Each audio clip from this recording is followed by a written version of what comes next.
Sammy and Amy from Salsa for Two. We're going to take a few seconds to talk to you about an important transition from Abajo, right, which is a closed position here, particularly in Rueda, right?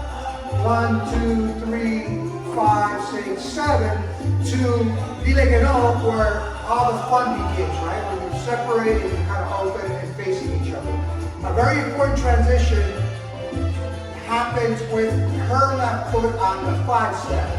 I'll show you. So it's 1, 2, 3, 5, 6, 7. We're going to go 1, 2, 3, 5, 6, 7. She sets across 1, 2, 3, 5, 6, 7. Notice I go on with my right foot, where I previously went 1, 2, 3, back on the 5. I'm going to go forward. Watch this. Ready?